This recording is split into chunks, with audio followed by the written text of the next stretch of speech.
अच्छा सर, मैं अली बात कर रहा हूँ। तो मेरा एक क्वेश्चन है कि मैं स्पाउस वीज़ा की अभी मेरी एक्सटेंशन आ रही है, ठीक तो है। मैं वो 3 महीने तकरीबन रह गए हैं, तो मैं फी वेवर अप्लाई करना चाहता हूँ। मैं मतलब इतना अफोर्ड नहीं कर सकता। ठीक है। तो मेरा कंफर्म है कि 10 ईयर रूट पे ही वीज़ा जाएगा, या कोई चांस है कि 5 ईयर रूट पे भी रह सकते अभी आप 5 ईयर्स के ऊपर है। हैं? जी, मैं 5 ईयर रूट पे ठीक है, आया था ना, अभी फर्स्ट एक्सटेंशन है नो मेरी। प्रॉब्लम। आप जो इनकम रिक्वायरमेंट है 29,000 की, वो आप मीट कर रहे हैं।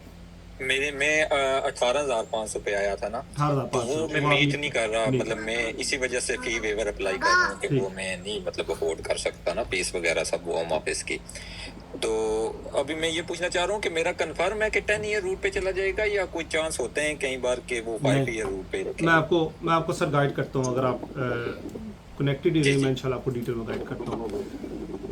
देखिए अली भाई के लिए इस तरह है कि वो अगर आप इनकम रिक्वायरमेंट नहीं मीट कर रहे 18,600 की जिसके ऊपर आप आए थे, तो वो आपको 10 साल के ऊपर ही डाल देंगे। दैट्स 100%, अनलेस कि आप एग्जेम्प्ट हो इस थ्रेशोल्ड को मीट करने से।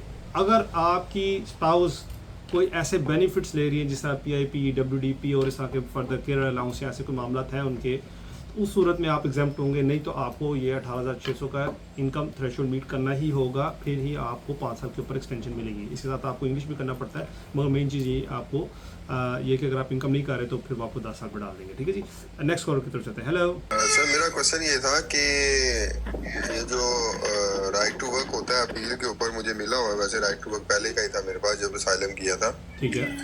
तो अभी अपील पे हूँ मैं। फर्स्ट ट्रिब्यूनल पे अभी अपील की है 2 मंथ अगो से। ठीक है। तो मैं पूछना चाह रहा हूँ ये राइट टू वर्क जो है ये कहाँ तक चलता रहता है? फॉर एग्जांपल ये अपील अगर रिफ्यूज होती है तो राइट टू वर्क खत्म हो जाएगा? देखिए, अगर आपकी अपील आपने ये कौन सा वीज़ा था आपका सबसे पहले जिस पे आपने अपील किया भाई? PSW था।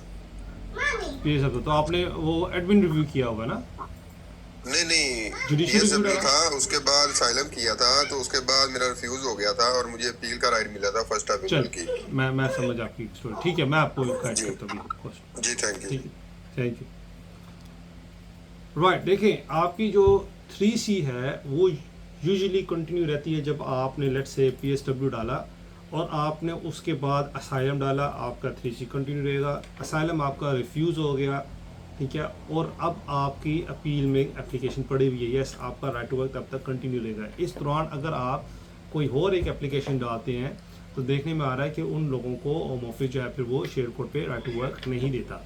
राइट, तो yes, very likely up until जब तक आपको डिसीजन नहीं आता आपका राइट टू वर्क कंटिन्यू रहेगा अपील का। ठीक है, hope that answers the question.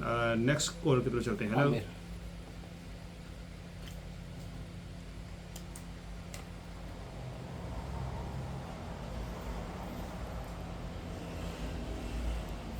Hello Aamir अस्सलाम वालेकुम। आमिर जी प्लीज़ आप सवाल कर लें, आप काफ़ी देर से वेट कर रहे हैं। जी, वालेकुम अस्सलाम। आई थिंक नहीं, आई थिंक दूसरे भाई बात कर रहे हैं, शाफी सर, साहब। मेरा सवाल ये है कि मैंने अपने बच्चों की जो है ना नेशनैलिटी अप्लाई की हुई है, तो वो हुई थी मेरी अप्रूव जो है फी वेवर।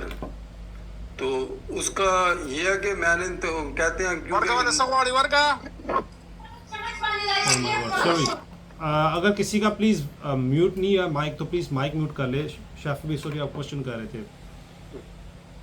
जी, तो वो मैं कह रहा था कि हमने तकरीबन हमें 1 साल पूरा नहीं हुआ था, यानी EU बेस पे हमें मिली थी बच्चों की जो है ना सेटल स्टेटस। तो ठीक 1 है। साल अभी पूरा नहीं हुआ था। मैंने फी वेवर के लिए यानी पहले ही अप्लाई कर दिया था, क्योंकि उसके बाद 18 साल के हो गए थे बच्चे।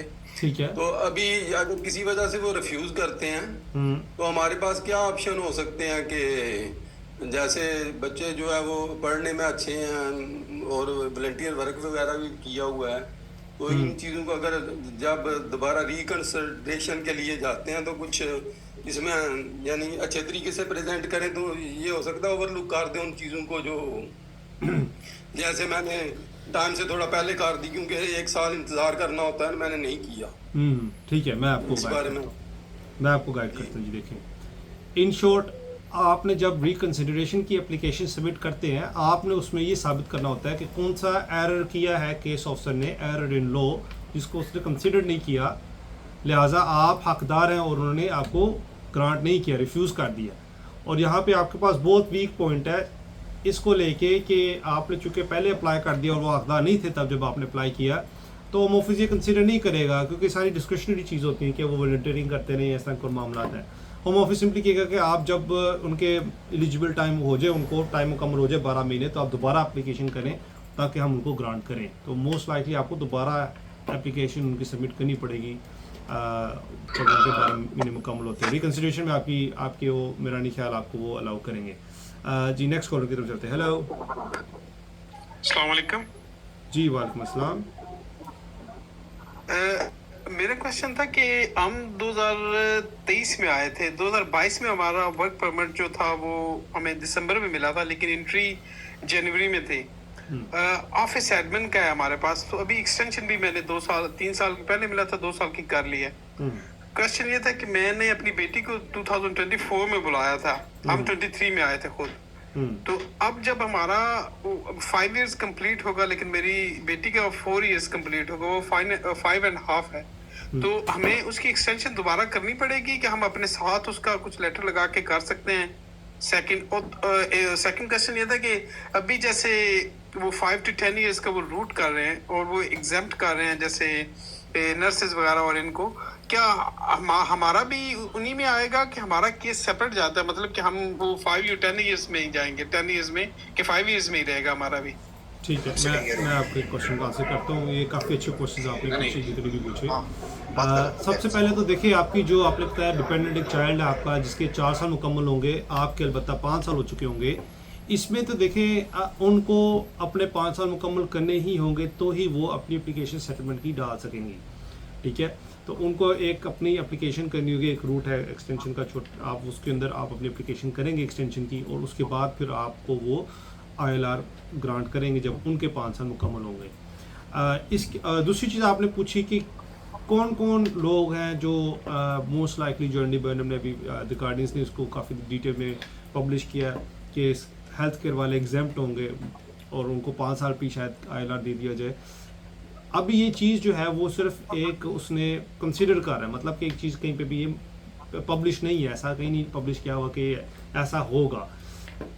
इसके ऊपर एंडी बर्नम ने एक बेसिकली स्पीच करनी है अनकरीब, जो कि उसने 3 दिन पहले ये जब पब्लिश हुई थी तो उसने कहा था कि next week, so very likely end of this week या नेक्स्ट वीक के स्टार्ट में एक स्पीच वो करेगा, जिसके अंदर वो शायद सिर्फ हेल्थ केयर के नहीं, बाकी भी काफ़ी सारे जो रूट्स हैं उनके ऊपर वो बात करे कि कौन कौन से रूट्स हैं वो एग्जाम्प्ट होंगे। सो आप लोगों के लिए, सबके लिए कि आप मेरे पेज को फॉलो कर ले, जैसी वो अपडेट आएगी हम इंशाल्लाह इस प्लेटफॉर्म पे शेयर करेंगे। आप सब से दरख्वास्त है कि अगर आप फॉलो भी कर ले ताकि कि वो आप तक अपडेट बआसानी फौरी तौर पे पहुंच सके। ठीक है जी। यूनाइटेड किंगडम, ओके जी। हेलो जीता। अस्सलाम वालेकुम। जी वालेकुम अस्सलाम। जी क्या हाल है, खैरियत है? जी करम अल्लाह का, ठीक ठाक। सर मैं स्किल्ड वर्कर वीज़ा पे हूँ और बीवी जो है वो डिपेंडेंट वीज़ा पे है ना, तो 2024 में वो आई थी UK अप्रैल में, तो वो BRB पे पीछे NI लिखा हुआ था, लेकिन मैंने देखा नहीं था तो मैंने NI के लिए अप्लाई कर दिया, तो मेरा एक और NI आ गया बीवी का, तो अब 2 NI हो गए, तो मैं कौन सा यूज़ कर सकता हूँ अभी? तो फिर 2 साल वो पाकिस्तान में रही ना।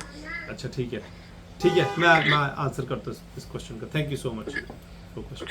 ये बड़ी आपने सनसनीखेज खबर सुनाई, क्योंकि होम ऑफिस HMRC जो होता है, एक दफ़ा जब NI एलोकेट कर देता है, आप दोबारा भी अगर अप्लाई कर देते हो तो वही NI नंबर जो आपको एलोकेट किया होता है तो वो दोबारा आपको पेपर वर्जन में आपको पोस्ट कर देते हैं। आप पहले चेक करें कि BRP के पीछे और जो पोस्ट आई है आपको HMRC से वो कोई डिफरेंट NI नंबर तो नहीं है 2। अगर डिफरेंट है तो आप HMRC को दोबारा लिखें कि उनको कहें कि इनमें से मुझे पता है कौन सा वैलिड है, जिसको लेके आप फिर वो आगे चले। आपको HMRC से क्लैरिफिकेशन की आपको एक दरख्वास्त भेजनी पड़ेगी ताकि वो आपको क्लैरिफाई करके आपको वो कंफर्म करें राइटिंग। ठीक है जी।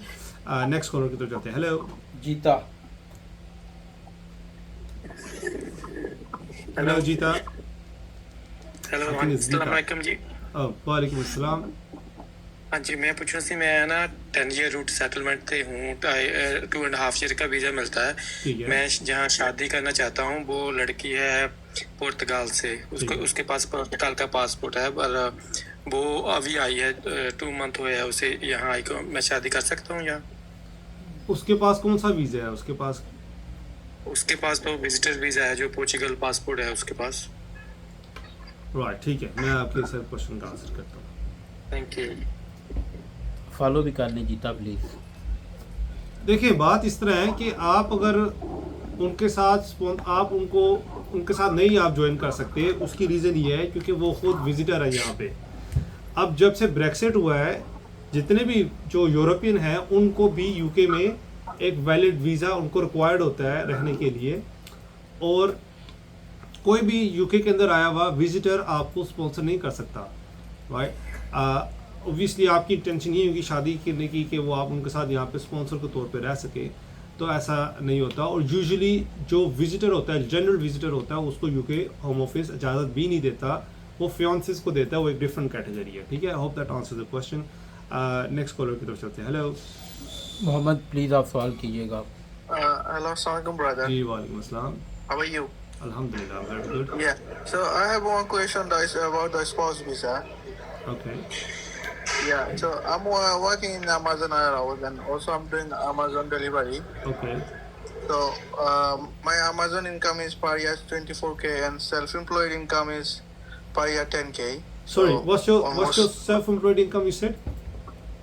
10K per year profit. Okay. Right. And my Amazon warehouse job is temporary, so it's contract job. So I'm doing now 5 months. So can I apply after 6 months? And then if my job is gone, then any problem in my visa application? You are looking to make an application for spouse visa, correct? Yes, yes, Where you have to meet the current threshold, £29,000. yes. Right, So I'll answer you. Right, that's fine. So, right, so how it works is, my friend, if you are self-employed plus employed, the Home Office wants to see your annual income, the entire income for the past 12 months. Now, if you've done 10,000 from self-employed, and you have done some income from, generated some income from as Amazon driver or from other sources, the Home Office would want to go back 12 months to see how much you've earned, and if it equates £29,000 or more, then they would grant you the visa. It's best that you can contact my team or contact any solicitor locally to get basically the calculation right as to how much and as to how you should present your case with different sources to get your extension or your spouse visa. Right, hope that helps. We'll go to the next caller. Hello. Scammer, sorry, hello, I अस्सलाम hate वालेकुम sir. Scammer. Hello. Hello, अस्सलाम वालेकुम sir. वालेकुम अस्सलाम। जी sir. जी sir. Sir, मेरा एक सवाल है। मेरा 2007 में टूरिस्ट वीज़ा रिफ्यूज हुआ है यूके का। ठीक है। 2007। ठीक है। अभी मेरा यूएस भी रिफ्यूज है और आयरलैंड भी। ठीक है। तो मुझे वापस अगर अप्लाई करना है यूके टूरिस्ट वीज़ा के लिए, तो मुझे दोनों का जस्टिफिकेशन लेटर देना पड़ेगा कि क्यों रिफ्यूज हुआ है। इसके अलावा सर आपको कोई क्वेश्चन आप नहीं सर, यही है क्वेश्चन। ठीक है सर जी, मैं आपको भी जवाब देता हूँ। देखिए भाई, सिंपली जो आपको हिस्ट्री बतानी होती है पिछले 10 सालों में किन किन जगहों पे आपने ट्रैवल किया और कौन कौन से वीज़ा आपके रिफ्यूज़ हुए, बिलखुसूस आपको जस्टिफिकेशन ही देनी होती है कि क्यों हुए, किस तरह हुए, क्या मामला थे। आपको सिर्फ और सिर्फ वहाँ पे एक शॉर्ट बॉक्स आता है जब आप फाइल करते हैं एप्लीकेशन, कि ब्रीफली आप जो है वहाँ पे एक्सप्लेन कर सकते थे कि किस रीज़न से रिफ्यूज़ हुआ, मगर आपको वहाँ पे जस्टिफाई नहीं करना होता।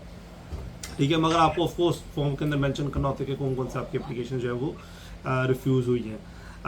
जितने भी नाज़रीन देख रहे हैं, सबको सबसे दरख्वास्त है, प्लीज़ अगर आप ये पेज मेरा टिकटॉक का अगर आप फॉलो कर लें, और इसके साथ साथ हम यूट्यूब पे भी at the same time live हैं, अगर आप वहाँ जाके भी मुझे सब्सक्राइब कर लें। Thank you so much. Next collar की तरफ चलते हैं। हेलो मोहम्मद।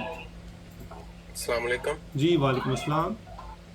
सर, मेरे 2 क्वेश्चन है जी जी सर। कि 1 जुलाई 2025 में हमने 6131 हेल्थ केयर में वीज़ा स्विच किया था विद ठीक है। डिपेंडेंट। ठीक है। तो हमारी बेटी पाकिस्तान में है, उसको तब हमने वीज़ा अप्लाई नहीं किया, तो अभी हमारी कंपनी रिवोक हो गई है, ओके। कर्टेलमेंट लेटर नहीं आया, उसका हम वीज़ा अप्लाई कर सकते हैं। दूसरा क्वेश्चन कि हमें अभी 6135 में वीजा मिल रहा है, तो क्या हम स्विच करें तो हमारा डिपेंडेंट अलाउ होगा? 2 क्वेश्चन। आपके साथ ये बच्ची थी आपके साथ जब आपने पुराना वीजा डाला था अपना 6131 पे? जो नहीं सर, वो बोर निधर हुई थी, तब हम स्टूडेंट थे, तो हम उसको पाकिस्तान छोड़ आए थे। ठीक है, चले।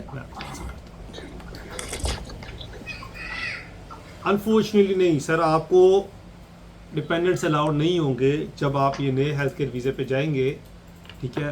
ट्रांजिशन रूल्स आपके ऊपर अप्लाई नहीं होते। इन शॉर्ट, आप बेहतर होगा किसी वकील से, काबिल वकील से, या आप हमें भी रब्ता कर सकते हैं ताकि हम आपको इसके ऊपर फिर डिटेल में एग्जैक्टली आपको बता सकें कि कौन से मामला आप कर सकते हैं जिसके ऊपर शायद आप अपनी बेटी को यहाँ पे स्पॉन्सर कर सकें।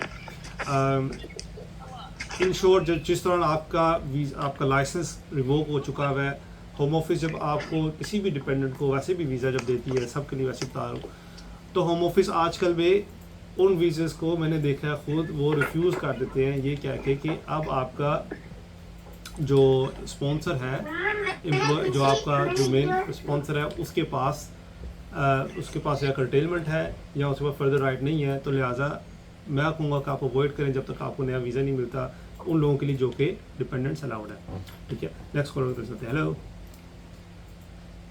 मोहम्मद, आप अस्सलाम वालेकुम। जी वालेकुम सलाम। ठीक है सर। जी ठीक ठाक। सर मैंने आपसे ये क्वेश्चन करना था। मैंने ब्रिटिश सिटीजन के लिए अप्लाई किया हुआ है, मैंने एप्लीकेशन डाली है, 4 मंथ स्टार्ट हो गया है, तो अभी तक कोई रिप्लाई नहीं आया और मुझे सडनली पाकिस्तान ट्रेवल करना है। तो मैंने अभी ई वीज़ा जो अप्लाई किया उसकी जो शेयरिंग कोड मिली तो मैं उस पर ट्रेवल कर सकती हूँ? ठीक है, मेरे पास इनडेफिनेट है।